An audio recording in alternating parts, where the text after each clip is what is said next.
je suis ravie de vous retrouver. Merci de nous suivre pour votre rendez-vous hebdomadaire où on vous parle de l'actualité économique nationale. Merci de nous suivre et d'interagir également sur notre page Facebook et LinkedIn aussi. Ce soir, on vous emmène vers le futur. Ce soir, on va vous projeter dans notre économie dans 2 ans exactement. La loi de finances 2019 annonce l'effondrement des réserves de change. En 2021, notre épargne en devises sera de l'ordre de 34 milliards de dollars. À terme, cette diminution va faire qu'on ne pourra plus payer nos factures en devises. Une diminution des devises qui sont essentiellement issues de nos exportations de pétrole et de gaz, ça on le sait depuis longtemps. Si rien n'est fait, l'Algérie abordera l'année 2022 avec l'équivalent de 3 mois seulement d'importation de biens et surtout la perspective de s'endetter à l'extérieur. L'état des réserves d'échange, c'est l'arbre qui cache des réformes qui n'arrivent pas et c'est l'arbre aussi qui cache une richesse qui ne se crée pas aussi au sein de notre économie. Quelles sont les mesures urgentes à mettre en place? L'État veut-il aller fatalement vers l'endettement externe? Quel scénario pour 2022? Nos invités sont là pour nous éclairer et débattre autour de la question. J'ai le plaisir et l'honneur de recevoir ce soir avec moi Monsieur Farid Yaissi. Bonsoir. Bonsoir madame. Et merci d'accepter notre invitation. Vous êtes professeur des universités, vous êtes docteur en économie et vous enseignez actuellement à l'université Abderrahmane Mira à Béjaïa. Bienvenue à vous. Et à vos côtés, Monsieur Farhat Aïtali. Bonsoir et merci d'être avec nous. Merci. Vous êtes analyste financier. Alors, avant d'entamer le débat, on vous parle donc de réserves de change, mais surtout des nécessaires réformes à engager maintenant et tout de suite avant d'aller droit dans le mur, c'est-à-dire, entre autres, l'endettement externe à l'horizon des 3 années à venir. Je vous propose de revenir sur les principaux agrégats macroéconomiques et donc planter le décor de la situation actuelle. Elle est justement donnée par les chiffres donnés par le ministre des Finances lors de la présentation de la dernière loi de finances, celle de 2019. Le commentaire est signé Amir Nebesh et Mohamed Charmat. Après avoir atteint un pic historique, jamais atteint depuis l'indépendance du pays en 1962, avec 194 milliards de dollars en 2013.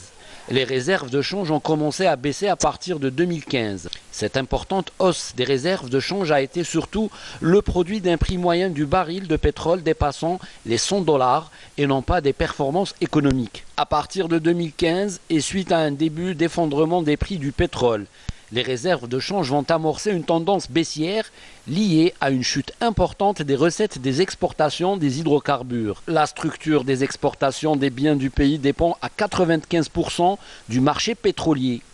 Les recettes des exportations hors hydrocarbures ne dépassent pas les 2 milliards de dollars.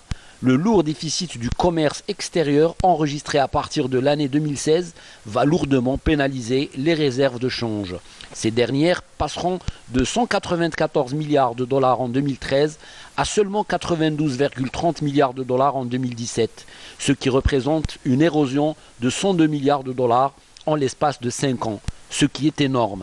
Cette forte érosion nous renseigne sur la fragilité de l'économie nationale et de ses faibles performances. Premier talon d'Achille de notre économie, sa forte dépendance des hydrocarbures. Seconde faiblesse, l'Algérie est fortement dépendante des importations des biens et services. Les entrepreneurs algériens ont depuis longtemps opté pour la facilité en recourant au marché étranger pour importer, que de choisir les activités productrices de richesse, tout en ayant l'ambition d'aller conquérir les marchés extérieurs. Le manque de performance des entreprises algériennes touche également l'économie des services. Une part importante des réalisations des projets de logement, d'autoroutes, de chemins de fer et d'autres équipements publics se fait par des entreprises étrangères. À cela s'ajoutent les autres services liés au transport et aux finances. En moyenne, l'Algérie importe pour près de 11 milliards de dollars de services et exporte pour moins de 5 milliards de dollars. En additionnant les 2 déficits, celui du commerce des biens et celui des services, les finances extérieures cumulent depuis 2014 un lourd solde négatif de la balance des paiements. Un déficit qui pénalise lourdement les réserves de change. À ce rythme et selon les prévisions les plus optimistes de la Banque d'Algérie, les réserves de change ne seraient que de 76 milliards de dollars à fin 2020. La tendance baissière des réserves de change jusqu'en 2021, selon les prévisions des autorités monétaires du pays, se répercutera négativement sur la valeur du dinar. Ce dernier poursuivra également sa dépréciation tant que le déficit du solde courant de la balance des paiements persistera. Inévitablement, et devant l'absence d'une efficace politique de réforme de l'économie, le pays renouera avec l'endettement extérieur à partir de 2020, avant de passer à l'ajustement structurel sous les conditionnalités du Fonds monétaire international et la Banque mondiale dès 2022. Voici donc pour le commentaire qui donne les principaux agrégats macroéconomiques de la situation actuelle. Alors si je devais juste résumer et faire un point de départ avec vous, messieurs, les réserves de change baissent. Elles étaient de 194 milliards de dollars en 2014. Elles sont de 88 milliards de dollars en 2018, fin 2018. C'est une moyenne de glissement de plus de 22 milliards par an. Chaque année, nous dépensons 22 milliards de dollars. Comment expliquer cette baisse graduelle et continue durant les quatre dernières années? Farid ici. Merci. D'abord, les réserves de change, c'est quoi? Ce sont les avoirs en devises détenus par un pays, par une économie, par le biais de la Banque centrale. Donc, elles proviennent en fait du solde de la balance des paiements, c'est-à-dire de la différence entre les recettes en devises d'un pays et ses dépenses en devises.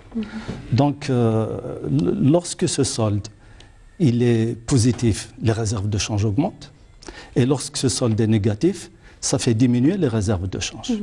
Donc, c'est ce qui s'est passé pour l'économie algérienne. La balance des paiements est déficitaire depuis 2014. Vous avez rappelé le chiffre moyen annuel, en raison de la baisse drastique des prix du pétrole brut, dont nous dépendons. Le choc, oui. Et le choc a été très violent parce que le prix a baissé de plus de 50%. Et donc, ce sont les recettes externes de l'Algérie qui ont pratiquement baissé de 50%. Donc, à partir de là, puisque le solde de la balance des paiements est négatif, il impacte très négativement les réserves de change qui baissent elles aussi.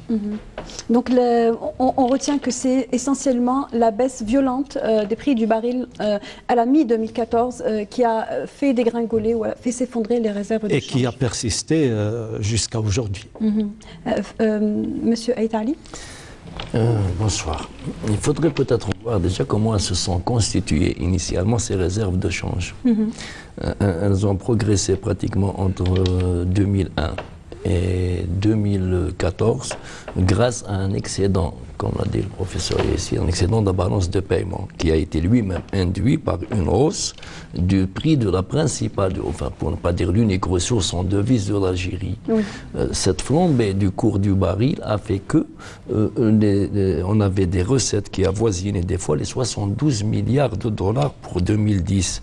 Ce genre de recettes-là, nous ne les avons pas économisées. Nous étions excédentaires parce que justement, il faut remonter à la genèse de l'économie algérienne. Elle était incapable d'absorber plus que 60 milliards de dollars, toutes dépenses confondues à cette date-là. À un moment donné, à 2005-2006, on ne pouvait pas absorber plus de 30 milliards de dollars en importation. Le marché intérieur n'était pas demandeur. Donc c'est grâce à ça que nous avons constitué ces fameuses réserves de change. Mais on en a fait un cap de prospérité. Tant qu'elles étaient à un certain niveau... Et il y a eu également le fonds de régulation des recettes aussi. Non, celui-là c'est un fonds fiscal. Justement, il y a toujours une confusion entre les deux réserves. Les réserves de change, c'est l'équivalent en dollars des excédents de notre balance commerciale et de services, enfin de la balance générale. Et ce que nous avons en réserve dollars, c'est l'équivalent des dinars. Parce que les dinars de ces réserves sont inscrits au passif de la Banque d'Algérie ou au passif d'autres banques primaires.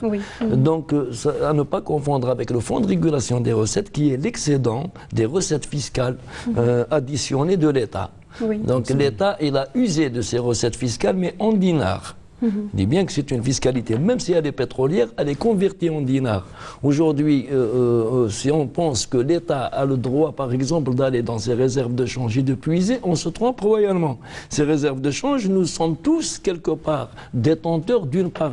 Quiconque détient un billet ou un numéraire en compte de la monnaie dans un compte quelconque en dinars est censé avoir l'équivalent en dollars. S'il ne peut pas y accéder directement aux devises, il y accède à travers les produits qu'il peut acheter avec ces fameux dinars. Oui. C'est pour ça que leur érosion paraît dramatique et leur disparition sera effectivement dramatique parce que la monnaie locale, à défaut de production locale capable de lui donner une valeur marchande, il n'y a pas ces devises. Donc cette monnaie ne permet pas d'importer. Les détenteurs de monnaie locale n'auront pratiquement plus accès au marché extérieur, enfin du moins à la valeur actuelle du dinar. Si nous gardons une masse monétaire importante en interne et que nous n'avons aucune réserve en devises capable de lui donner une valeur à l'international, cette masse, c'est un petit peu le phénomène vénézuélien.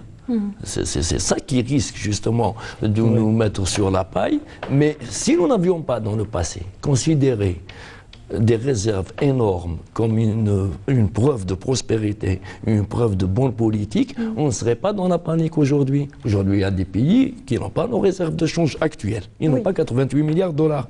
Mais ils ne sont pas dans la panique. Pourquoi ? Ils n'en ont pas vraiment besoin parce pour qu'il y a faire une diversification tourner. Il y a une économie qui tourne. Il y a une production intérieure. Donc on est bien, pour revenir à la question, on est bien face à simplement une baisse des revenus, donc une baisse des... Non, on est face au résultat de nos errements. Une baisse des revenus ailleurs ne serait pas aussi dramatique que chez nous. Oui, une baisse des... étant mono-exportateur, on est face à une baisse de revenus de devises issues de l'exportation hydrocarbures. C'est bien ça. Oui. Alors... la prochaine question, c'est un petit peu à l'ombre de ce que vous venez de dire tous les deux. Est-ce que ces réserves de change vont inévitablement s'épuiser? Alors, justement, votre question, c'est quel scénario pour 2022? La question n'est pas innocente parce que on pense que vers 2022, il y aura épuisement ou presque de ces réserves. Le financement non conventionnel, il aura montré ses limites d'ici là. Alors, qu'est-ce qui restera comme solution d'ici 2022?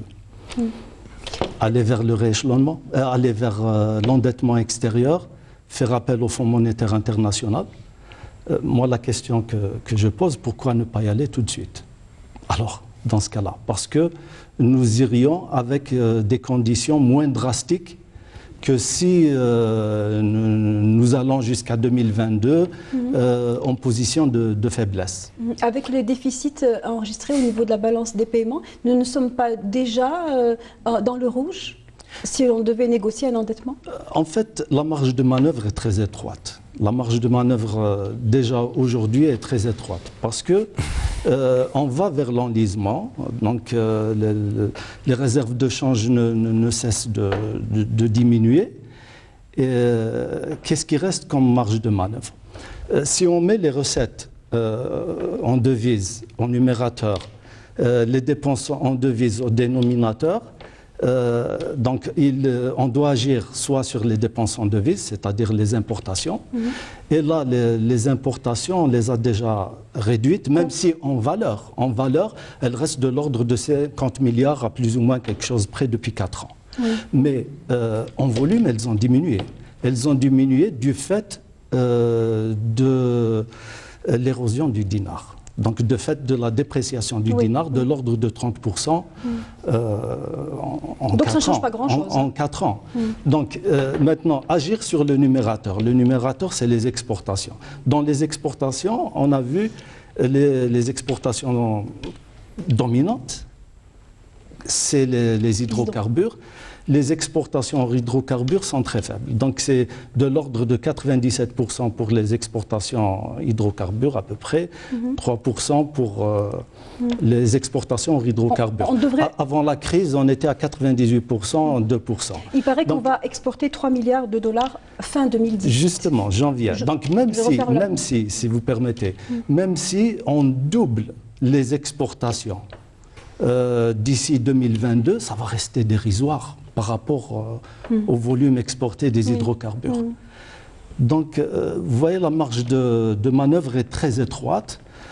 Bien sûr, on peut atténuer l'effet de de la crise en mettant le paquet sur la diversification aussi bien dans l'énergie, parce qu'il ne faut pas oublier que nous importons aussi des produits énergétiques, nous exportons des produits énergétiques, mais nous importons des produits énergétiques.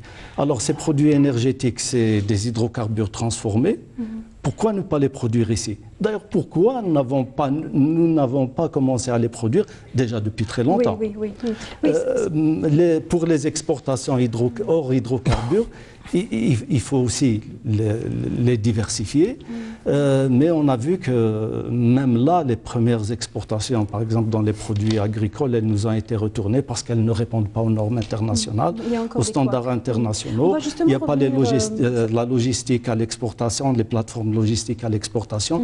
Donc, fatalement, on va passer par une période d'apprentissage. Et puis, on ne peut pas fatalement aussi, à partir de 3 milliards de dollars, augmenter comme ça d'une année à une autre, à doubler ou à tripler nos volumes. On est déjà difficilement arrivé à ce stade-là. Ouais. Je voudrais vous poser la question, Monsieur Aït Ali, devrait-on s'endetter aujourd'hui plutôt qu'attendre 2022? Le problème n'est pas dans l'endettement en soi-même, mais s'endetter pourquoi, au prix de qui, à quelles conditions et à quelle finalité. Si c'est un endettement pour couvrir les déficits du budget de l'État, en dollars, mais qui va être converti en dinars de toute façon pour couvrir le budget qui met des roues avec la Banque africaine de développement où ils ont emprunté 960 millions de dollars en 2016 qui étaient censés aller à la modernisation des services fiscaux, des services financiers, je sais pas tout. Des projets de développement industriel. Ceci dit, non, mais ça a fini dans la couverture des déficits budgétaires. Ça, on le sait pas, hein, ça, moi, officiellement. Je le dis officiellement, je le confirme. Okay. C'est parti directement à la résorption d'une petite partie du déficit budgétaire, ni plus ni moins. Ça n'est pas allé là où ils ont dit.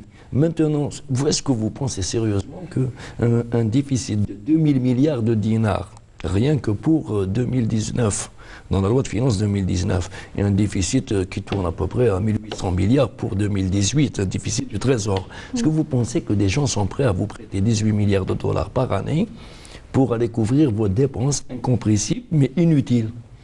Donc, il ne faut pas trop s'attendre à ce que l'Algérie, si elle allait à l'endettement, elle va trouver des créanciers qui l'attendent avec des sacs d'argent pour les dilapider dans des politiques que eux, dans leur vision de l'économie, estiment quasiment suicidaires. Autrement, ils auraient pu prêter au Venezuela. Parce qu'ils nous voient actuellement presque dans le même schéma. Quand vous dites « ils », vous parlez du Fonds monétaire international. Pratiquement toutes les instances de Bretton Woods et les banques aussi classées 3A ailleurs, qui financent des projets qui tiennent la route. Maintenant, si c'est pour les réserves de change, personne ne va vous prêter pour compenser des réserves de change qui n'ont pas encore été érodées, elles sont là. Donc maintenant, tant que vous avez un excédent, les gens, ils vous demandent de l'utiliser à bon escient. Le déficit de la balance commerciale, il peut être financé par un endettement. Mais comment?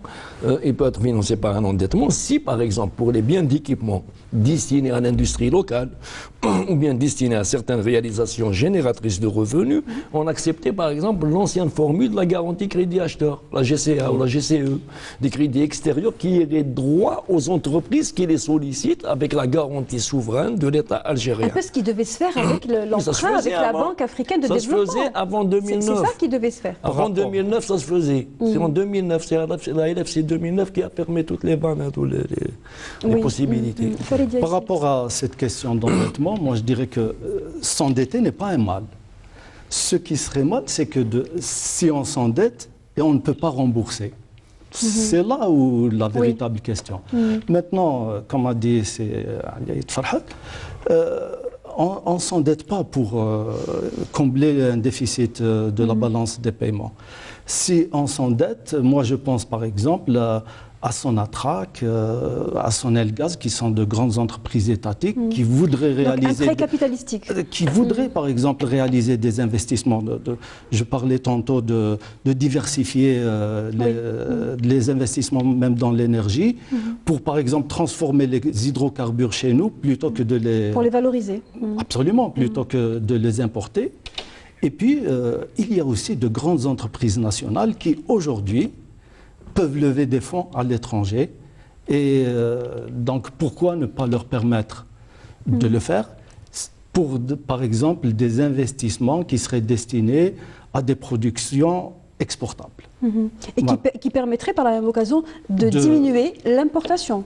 De diminuer l'importation et puis de générer des recettes en devises. Oui. Voilà. Ça, c'est quelque chose qui est aussi bloqué ou permis que de permettre les entreprises de lever des fonds à l'international sur le plan de la réglementation. C'est strictement interdit. C'est Voilà. interdit. Je pense que c'est important de le préciser à nos téléspectateurs. J'avais dit que la fameuse loi de finances, la LFC 2009, qui a été pratiquement passée sur ordonnance par un moment de panique, parce qu'il y a eu la fameuse crise de 2008.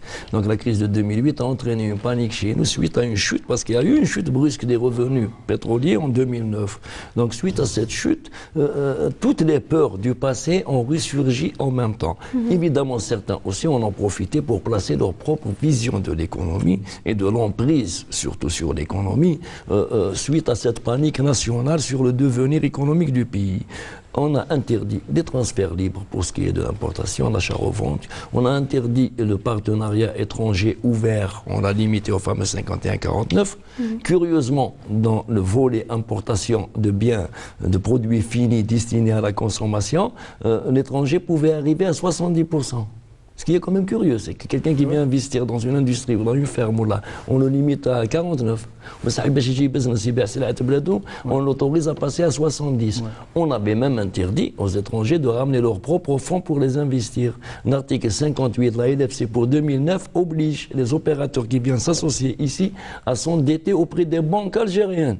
Ce qui veut dire à éroder nos propres réserves de change. Oui. Et donc, quelque part, les gens, certains ont été pris de panique. Il ne faut pas que l'Algérie s'endette, parce que la dernière fois qu'on s'est endetté, on a perdu nos leviers de décision économique. Oui. Donc on s'est retrouvé coincé. Maintenant, on a convaincu certaines parties que la perte de ces leviers de décision économique était une perte de souveraineté. Donc il ne fallait pas du tout laisser, même en particulier, nous endetter. Oui. Parce qu'il faudrait que vous sachiez que si vous vous endettez à hauteur de 100 francs, à des là de 100 euros de Lyon, et que l'État algérien, vous êtes citoyen algérien, s'il vous laisse vous endetter, même s'il ne porte pas sa garantie souveraine, il est endetté. Parce que si demain, quelqu'un vient vous réclamer ces 100 euros à l'étranger, c'est la Banque d'Algérie qui devra les payer. Donc l'État algérien a interdit à tout le monde de s'endetter pour ne pas se retrouver lui-même globalement endetté. Oui. Mais malheureusement, cette peur panique d'un futur endettement a été non pas utilisée pour construire une base économique qui nous évite définitivement de revenir à cette éventualité. Oui, mais qui a créé l'inertie en même temps. Justement, non, elle a été utilisée à contrario pour nous maintenir dans une situation où le prochain endettement sera pratiquement à négocier dans une position, je ne dirais pas de faiblesse, dans une position d'abattement. Oui. Alors, vous ne parlez pas de la production monétaire, de financement non conventionnel. Bon, il faut rappeler qu'initialement, il a été décidé et échelonné sur 5 ans. Il est censé donc venir non pas à la rescousse du déficit, mais au projet d'équipement, de création de richesses.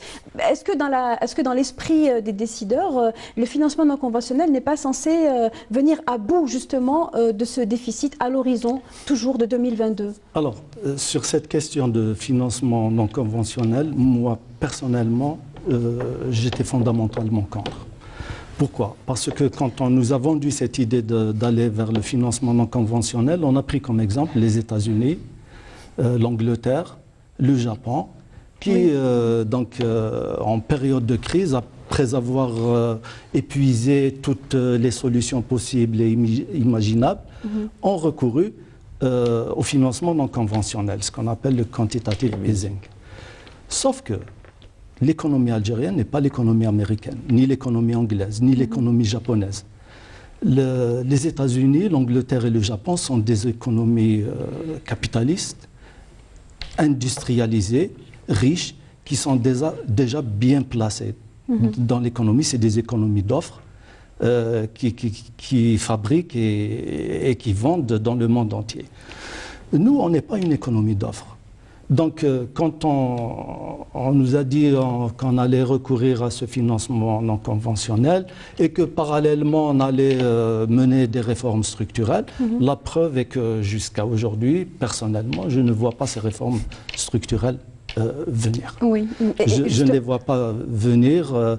Il sert à quoi finalement ce financement non conventionnel? Ce financement non conventionnel, bon, après avoir épuisé d'autres solutions, donc on a commencé par épuiser le fonds de régulation des recettes.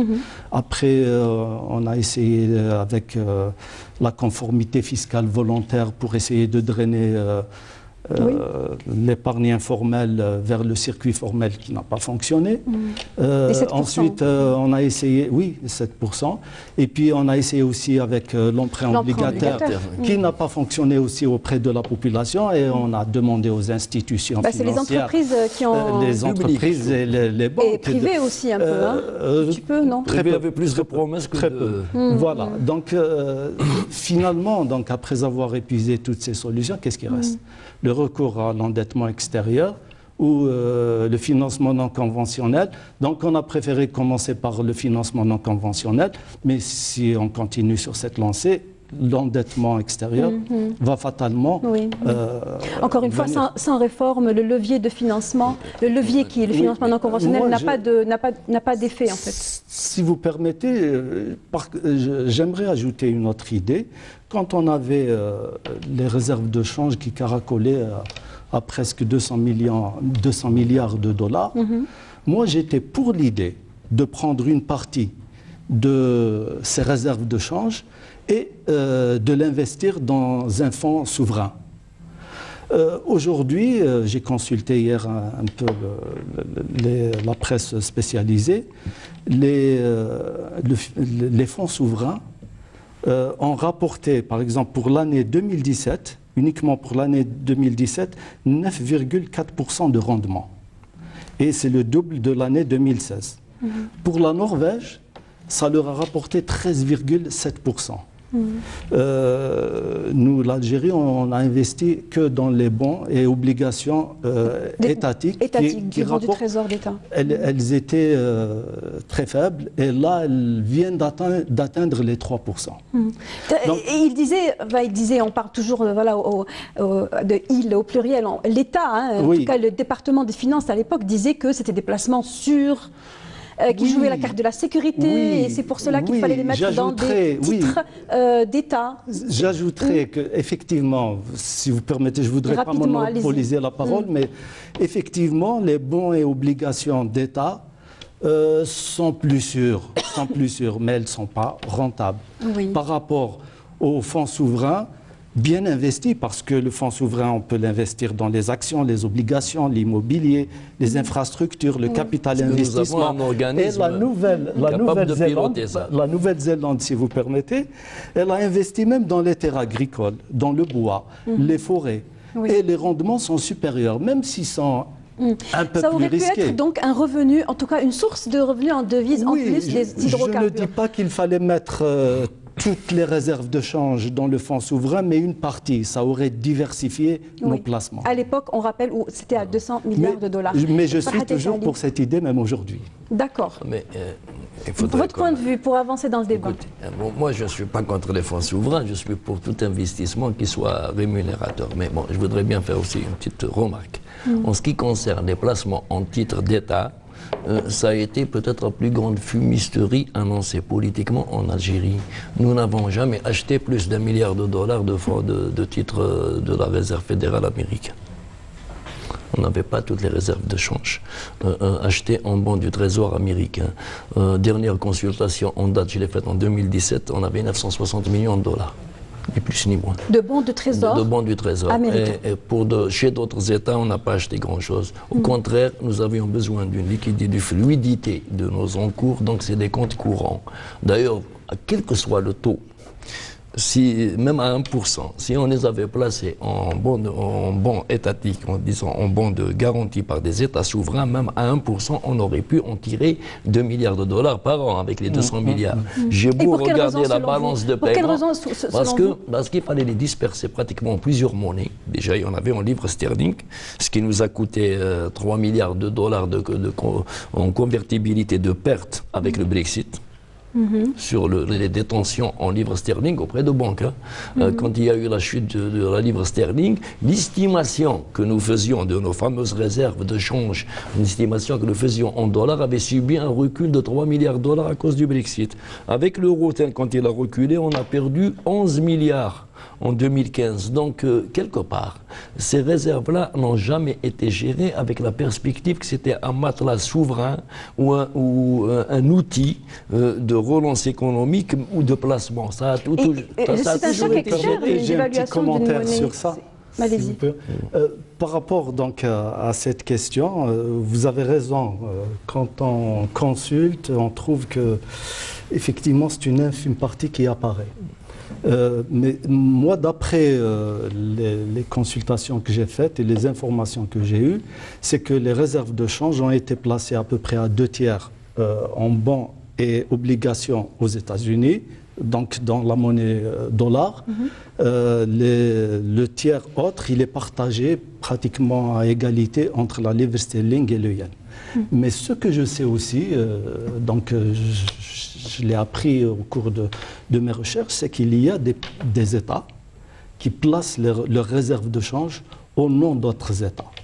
Ce n'est pas le cas de l'Algérie. Je ne sais pas. Mais en quoi cela est-il nécessairement important à relever? Mettons, si par exemple les États-Unis, pour une raison ou une autre, parce qu'ils ont un conflit avec un pays, ils décident de geler ses avoirs. Oui. À ce moment-là, le fait de les faire placer par le biais d'un autre État, ça permet de sécuriser. Ils ne peuvent pas les toucher. Mais ceci n'étant pas le cas de l'Algérie, moi je vais poser une petite question. Nous sommes passés de 203 milliards de dollars estimés de réserves de change en fin 2013 à 88 milliards à la date d'aujourd'hui. Et probablement 85 milliards à la fin de l'année. Donc nous avons dépensé quelque chose comme 115 milliards de dollars. Si nous les avions placés en obligations souveraines ou en bons du Trésor américain, la fluidité qui aurait permis justement de payer en temps réel toutes nos opérations sur lesquelles nous sommes déficitaires. Parce que le fameux déficit de la balance des paiements, il est couvert par ces réserves de change. Cette érosion se fait parce qu'on peut se permettre de signer des opérations, de payer directement à partir de comptes existants. Ce que je sais, moi, c'est qu'au 31 décembre 2016, on avait l'équivalent à peu près de 55 milliards de dollars en euros, de 23 milliards de dollars en livres sterling. Non, ce n'est pas les chiffres que j'ai. On ne va pas noyer les gens non plus. Oui. Disons que ça, on va en discuter sur des tableaux bien précis. Hein. Ce sont des placements qui sont à discuter. Ce n'est pas des placements, c'est des banques 3A, des banques garanties. En tout cas, pour conclure sur cette question, il est vrai qu'il n'y a pas une transparence sur cette question. Ça reste un peu, disons, du domaine de la souveraineté. Les informations ne sont pas communiquées ce qui est un peu normal, et ce n'est pas tout ce qui est opaque. Hein. Si ça pouvait être que ça nous faciliterait la tâche. Je voudrais poser une question, si vous pouvez répondre rapidement pour qu'on puisse avancer. Pour ceux qui pensent qu'il y a lieu encore de croire et de compter sur un baril fort durant les prochaines années, est-ce qu'ils ont raison, est-ce qu'ils ont tort, ou bien faut-il carrément oublier le baril, sachant qu'actuellement il se situe autour de 67 $, et que selon les prévisions et le cadrage macroéconomique de la loi de finances, en tout cas de l'année qui arrive, il ne faut pas qu'il descende en dessous de 70 $. Non, 60. Le cadrage. Entre 70 et 60, oui, vous avez raison, absolument. Est-ce que nous pouvons encore compter sur... En fait, le prix du pétrole n'obéit pas seulement aux lois économiques. S'il y a un domaine où il y a beaucoup de paramètres qui peuvent fausser le jeu, c'est bien donc, dans le domaine du marché pétrolier international. Parce que, en plus, c'est vrai qu'en définitive, le prix est déterminé par l'offre et la demande, mais en amont, il y a beaucoup de facteurs qui peuvent fausser le jeu. Oui. Ça peut être par exemple un conflit qui éclate au Nigeria et donc c'est la volatilité. Mais ça c'est en théorie, Faridia, ici. Épuisés, dans la tête les facteurs géopolitiques. Dans la tête des décideurs, est-ce que vous pensez qu'aujourd'hui on se dit encore en Algérie, de toutes les façons le baril va remonter? Je pense qu'ils espéraient depuis déjà le début de la crise en 2014 que ça remonte. Celui qui compte déjà sur le prix du baril pour mener une économie, déjà si lui il compte sur le baril, moi je peux dire que nous on ne peut pas compter sur lui. Absolument. Voilà, pour être clair. Oui. Maintenant, pour ce qui est du prix du baril, nous ne sommes pas des devins. Ouais. Mais si on veut faire de la prospective dans n'importe quel marché, mais particulièrement celui du pétrole, qui est sujet à plusieurs, bien sûr, paramètres auxquels ne sont pas sujets d'autres marchés comme les produits manufacturiers. Il y a les fondamentaux. Les fondamentaux, c'est les capacités de production mondiale théoriques. Oui. Combien le monde est-il prêt à fournir techniquement, si tout se passe bien, bien sûr, hein, de pétrole. Et bien sûr, la consommation mondiale, telle qu'elle se présente en fonction de la croissance économique mondiale et des besoins en énergie de la planète.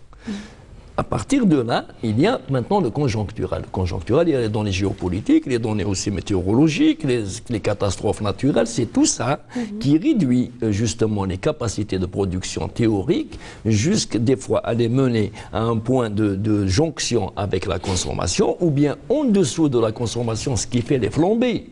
Ben, il y a une peur panique. Les gens, quand ils estiment par exemple qu'une région très riche en pétrole est géopolitiquement instable, les traders, ils anticipent ce genre d'incident en essayant d'acheter au maximum. Oui, c'est ce qui fait grimper. Mais aujourd'hui, si on se retrouve devant toutes les données géopolitiques, conjoncturelles ont été intégrées. Les sanctions contre l'Iran qui ont été révisées à la baisse par les Américains, le Venezuela qui est sorti. Ses capacités théoriques n'existent presque plus. Le Nigeria, qui a pratiquement, qui est devenu endémique chez lui, tous les incidents sur les oléoducs, la Libye, qui n'a pas retrouvé son niveau d'entente, tout ça intégré. Le baril a reculé quand même. Pourquoi il a reculé quand même? Parce qu'il y a les schistes américains qui ont fait passer le fameux million de barils que l'OPEP avait perdu, enfin avait refusé de vendre, retiré. Aujourd'hui, les Américains l'ont gagné. Ils étaient il y a les stocks américains aussi. Ils étaient à 9 millions 800. Ils sont à 11 millions 600. Donc aujourd'hui, je ne peux pas baser l'avenir d'un pays déjà sur le baril, même s'il était à $1000. Mais je ne pense pas que dans les années à venir, on retrouvera les fameux niveaux ad hoc qui permettaient justement de mener ce genre de politique. D'accord. Je pense que c'est clair. Avant d'aborder les solutions, les réformes à envisager, est-ce que cette situation dans laquelle nous sommes est le fruit d'un État qui a dépensé sans compter, d'un État qui a gaspillé? Est-ce que nous avons gaspillé de 2014, on va dire, depuis qu'on avait de l'argent jusqu'au moment où aujourd'hui on parle d'une perspective de cessation de paiement? Est-ce que l'on a mal dépensé ou bien est-ce que c'était une fatalité? Moi, je dirais que les dépenses qui ont été faites, par exemple les dépenses d'infrastructures de base, telles que les autoroutes, les chemins de fer, les ports, les aéroports éventuellement, ce sont des dépenses nécessaires. Mais le problème qui s'était posé, c'est que, Farhat l'a un peu évoqué tout à l'heure, implicitement, c'est que dans toute économie, il y a une limite à la capacité d'absorption de l'économie. Donc, ce phénomène s'est déjà produit, par exemple, en 73-74, quand les prix du pétrole ont été multipliés par 4 en quelques mois seulement. Alors, en quelques mois, les pays exportateurs de pétrole se sont retrouvés, surtout s'ils n'ont que ça comme ressource à exporter, pratiquement avec des revenus multipliés par 4. Et ils n'avaient pas les capacités d'absorption de cet argent. Et cet argent, ils l'ont placé dans des banques occidentales, essentiellement en Europe. Et cet argent est revenu ensuite dans ces pays sous forme d'endettement. Ces pays se sont endettés. Pourtant, l'expérience des Émirats arabes unis sont des pays qui sont beaucoup enrichis parce qu'ils étaient à l'époque, ils le sont toujours, mono-exportateurs. Les Émirats arabes unis, c'est un petit pays. C'est un petit pays. On revient donc au volume. C'est une ville. C'est une ville algérienne. Oui, donc on a gaspillé parce qu'on avait un trop-plein de revenus dont on ne savait pas quoi faire. Peut-être qu'il ne fallait pas tirer autant de pétrole du sous-sol. D'accord. Et qu'il fallait tirer juste ce qui était nécessaire, ce qu'on pouvait dépenser. Farhat Aitali. Ceci dit, si on n'avait pas tiré à $120, aujourd'hui, on serait obligé de tirer à $50 et on ne trouverait pas preneur. Oui, mais maintenant que la situation s'est retournée, les réserves de change sont en train de s'éroder. Oui, mais ceci dit, pourquoi elles sont érodées? Moi, ce que je reproche au gouvernement successif, à l'État, y compris à une partie de la population aussi, qui n'a pas dit non quand tout marchait bien. Oui. Qui a même dit oui, c'est très bien, tout le monde il est beau, tout le monde il est gentil, tout le monde il est content. Ils étaient gagnants. On a perdu enfin entre guillemets, on a dépensé 1000 milliards de dollars, c'est ce qu'on dit. Mais les fameux 1000 milliards de dollars dont tout le monde maintenant veut réclamer la destination finale, on peut les pointer au centime près, y compris les surfacturations. Enfin, ce qui est parti dans des produits réels, dans des dépenses effectives, ce qui est parti dans certaines poches, ça ce n'est pas là n'est pas le problème. 1000 milliards de dollars, c'est strictement rien par rapport aux dépenses pratiquement des États-Unis d'Amérique ou même de la France, qui est juste à côté avec 60 millions d'habitants. C'est gérable, c'est 2 exercices de dépenses budgétaires françaises, alors que nous avons dépensé en 20 ans. Maintenant, en matière d'importation, il y a des pays voisins, enfin voisins du Nord, en Europe, qui importent pour 900 milliards d'euros l'an. Ce n'est pas ça le problème. Le problème, c'est que nous nous sommes servis des fameux 1000 milliards pour empêcher toute émergence d'un tissu productif national, d'une mentalité productive nationale, d'empêcher l'émergence industrielle, agricole, touristique, disons l'homo economicus algérianus, il a disparu, on a massacré, on a fabriqué l'homme qui réclame tout. C'est la plus grosse perte finalement, c'est au-delà des 1000 milliards. Le gros dégât que les bureaucrates ont fait avec ces 1000 milliards, c'est ça. C'est comment recréer maintenant un Algérien qui voit devant et qui ne demande pas tout et qui ne revient pas en arrière. Parce que où sont passés 1000 milliards de dollars? J'ai entendu cette question chez des politiciens. J'ai même entendu la réponse assez vaseuse d'autres politiciens en face. Je peux leur dire une chose, les 1000 milliards de dollars, vous y étiez où quand ils partaient? Oui. Parce que parce que si on devait les récupérer en dinars, je ne connais pas beaucoup d'Algériens qui n'ont pas une partie dans leur poche. Alors justement, donc il y a eu gaspillage, il y a eu aussi emploi de cette manne par le biais entre parenthèses d'une capacité et d'un pouvoir qui est donné, parce qu'il faut bien avoir du pouvoir pour la rente, comme on dit. Les solutions sont nombreuses et quand on pose la question en tout cas aux personnes, je vais vous poser la question à vous, mais on a également posé la question sur les réseaux. En grande partie, les intervenants commencent par dire il faut commencer par aller chercher, reprendre ce qui a été donné en termes d'avantages, en termes d'avantages de salaire, de maison, de biens fonciers. À toutes ces personnes qui en ont profité, il faut commencer par le retirer. Est-ce que c'est de l'ordre du possible Quand on parle à l'échelle d'un État, est-ce que c'est possible de le faire? Non, moi je dirais d'abord la limitation de la capacité d'absorption de l'économie, elle est due essentiellement à l'écosystème qui est mauvais, au climat des affaires qui est mauvais. Et là, on commence déjà à aborder les solutions. Oui, moi, je pense que la mère de toutes les réformes, si on veut mener des réformes structurelles et augmenter nos capacités d'absorption, il faut commencer par assainir l'écosystème.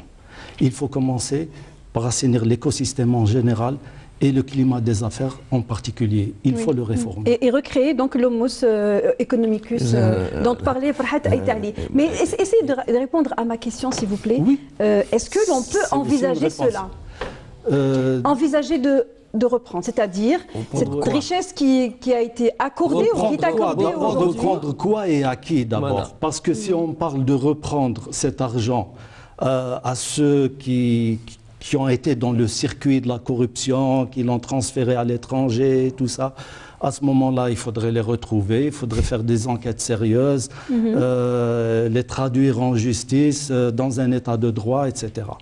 Les reprendre à la population, parce que la population aussi en a bénéficié. Comment? À travers la levée des subventions, à travers une imposition plus grande.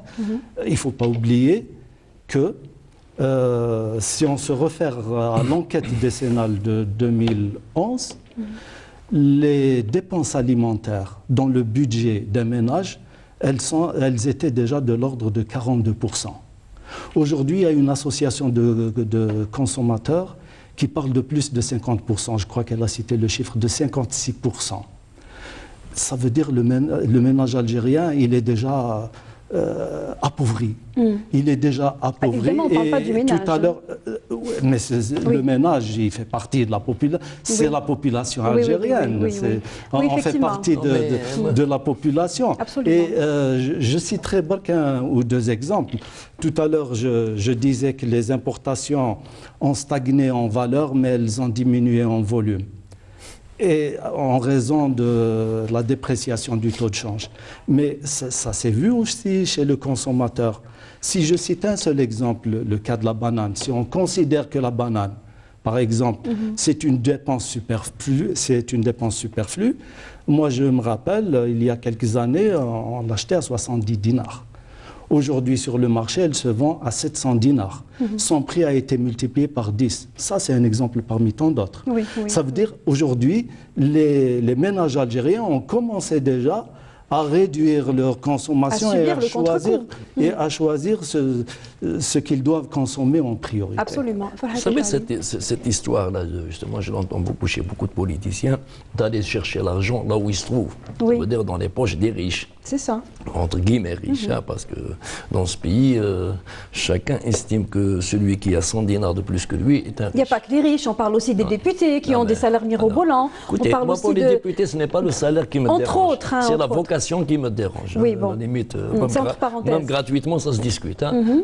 Ceci dit, pour le reste, parler de récupérer de l'argent, il y a des lois dans ce pays. Et dans ces lois-là, il y a des codes, code des impôts, code des douanes, il y a toutes sortes de codes. Oui. Il y a aussi une prescription. Oui. Alors maintenant, les gens qui regardent actuellement certaines combines se faire d'aminer, ils ne disent rien, mais ils essaient de remonter 10-15 ans en arrière pour dire « Ah, ceux-là, ils se sont enrichis, on va leur enlever l'argent. Oui, » ça, c'est pas juste, oui, effectivement. Nous ne sommes pas une bande de flibustiers qui sont en train de se repartager le butin parce qu'ils ont estimé que le dernier partage du dernier butin n'était pas à leur goût. Nous sommes une nation. Il s'agit maintenant de se dire qu'est-ce qu'on va faire pour l'avenir, pas comment récupérer de l'argent. Parce que l'argent ne veut rien dire en termes de richesse. Les nations qui considèrent une monnaie quelconque, y compris la devise, comme une forme de richesse, c'est des nations qui sont vouées à la disparition. Pour les Américains, le dollar est un outil d'accaparement des vraies richesses mondiales et non pas une finalité en soi. Ce n'est pas une finalité, la monnaie. Les niches fiscales, est-ce que c'est quelque chose qui peut être... Ces fameuses niches fiscales existent jusqu'à aujourd'hui, mais ces niches fiscales, c'est pour le trésor public. Moi, je vais vous dire une chose. La fiscalité algérienne est l'une des plus lourdes au monde, mais elle est mal structurée. Aujourd'hui, 40% des recettes fiscales ordinaires proviennent du port. Si nous baissons les importations, nous aurons moins de fiscalité portuaire. Oui. Vous avez 22%, c'est l'IRG sur salaire. Pour avoir l'IRG sur salaire, il faut des salaires. Donc maintenant, il va falloir créer de l'emploi, mais ça engage aussi d'autres dépenses budgétaires. Nous sommes piégés dans un faux schéma. Maintenant, il va falloir démanteler petit à petit ce schéma, mais sans précipitation, pour essayer de trouver une sortie qui tient la route, mais pas sous la pression de la rue, pas sous la pression de politiciens populistes, pas aussi avec les entourloupes de bureaucrates qui cherchent toujours la panique pour placer leurs petits intérêts. Est-ce que justement, est-ce que vous pensez qu'aujourd'hui, il y a une possibilité de lancer ou de relancer un modèle économique? On a parlé d'un nouveau modèle économique il y a quelques années, lancé par le précédent Premier ministre, qui comprenait une stratégie. Il y a eu un quinquennat, il y a eu des projets de développement industriel, il y a eu des secteurs porteurs de richesse qui auraient dû aujourd'hui apporter une valeur ajoutée et aller aussi vers l'exportation. Le résultat n'est pas arrivé. Est-ce qu'on est trop tôt ou bien... J'ai le regret de vous dire que tout était faux. À part les postulats et les promesses. Il n'y avait pas de modèle économique. Et puis, voilà, ça dépend de ce qu'on entend par modèle économique. Il faut définir d'abord ce qu'on veut et où on veut aller. Est-ce que par modèle économique... il y a eu des secteurs qui ont été identifiés. C'est le secteur public, surtout. Mais est-ce que, par exemple, on a libéré l'initiative privée en permettant... en termes d'investissement en termes d'investissement, moi je suis pour la privatisation par les compétences et non pas pour une privatisation choisie, par exemple.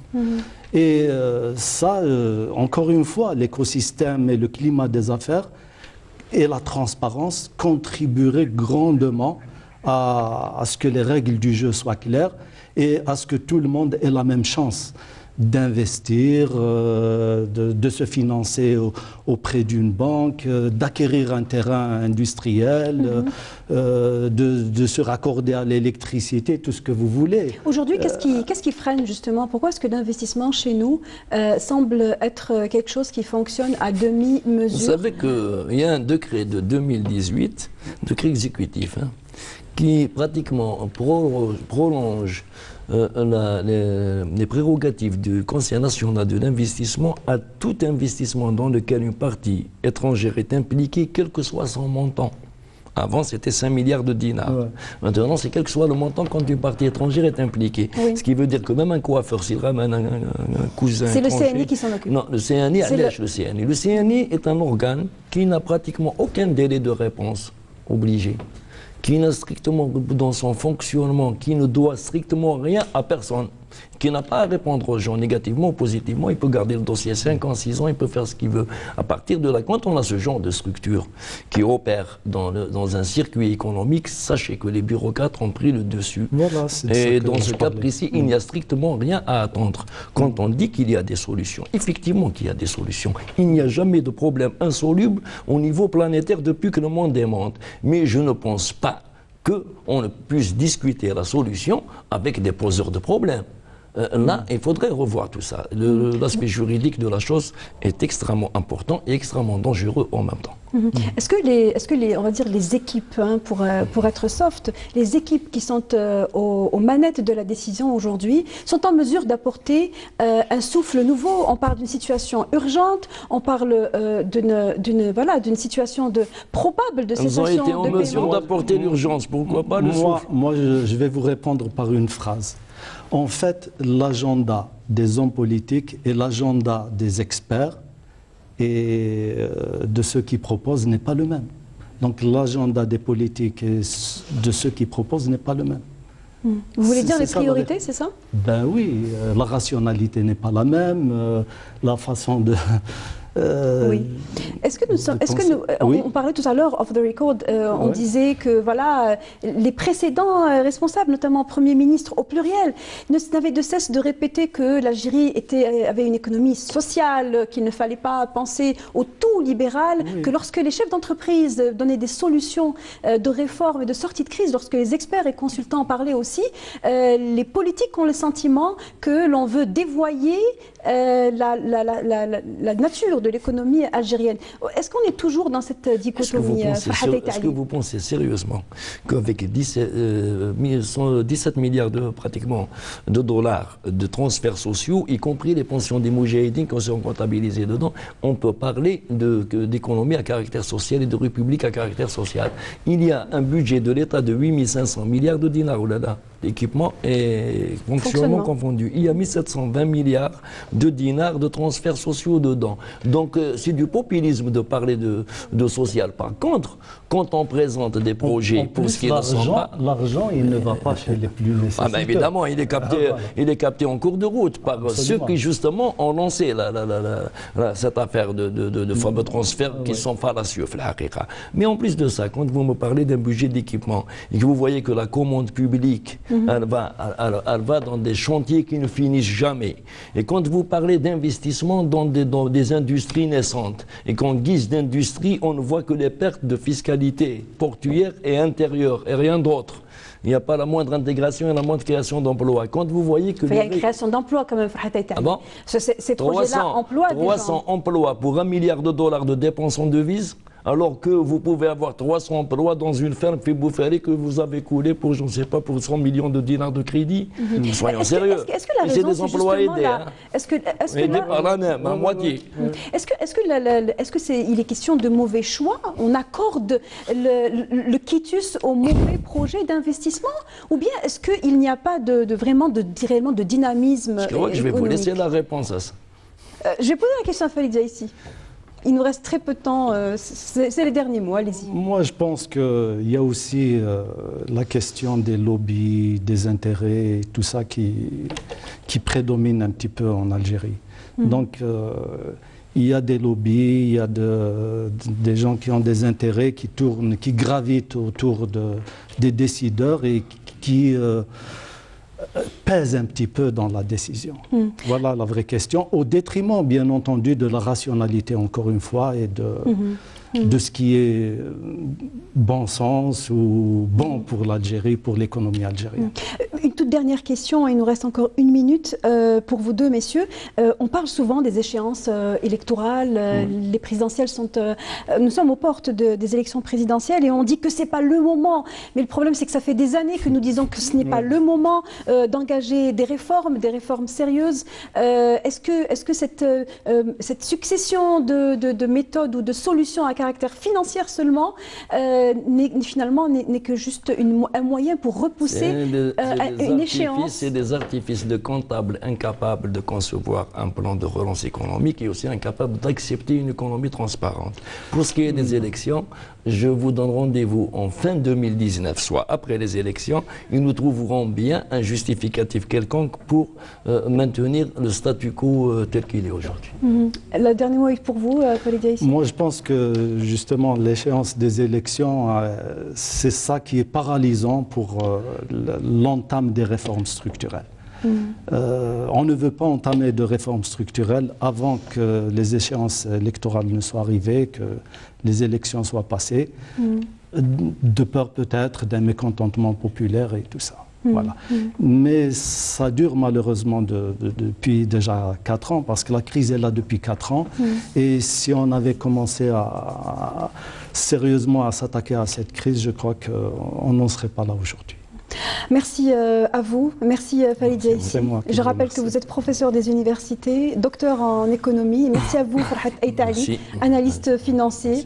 Voilà, on arrive au terme de ce débat. On espère vous avoir éclairé un peu plus et on espère revenir la prochaine fois sur de meilleures nouvelles aussi. Ça serait bien pour changer. On se retrouve la semaine prochaine pour un nouveau débat de l'actualité économique. Pour revoir cette émission, c'est demain entre 11h et midi sur notre chaîne. Sinon, le replay est disponible sur la chaîne YouTube de Canal Algérie et la page officielle également. Très bonne soirée à tous et on se retrouve mercredi prochain.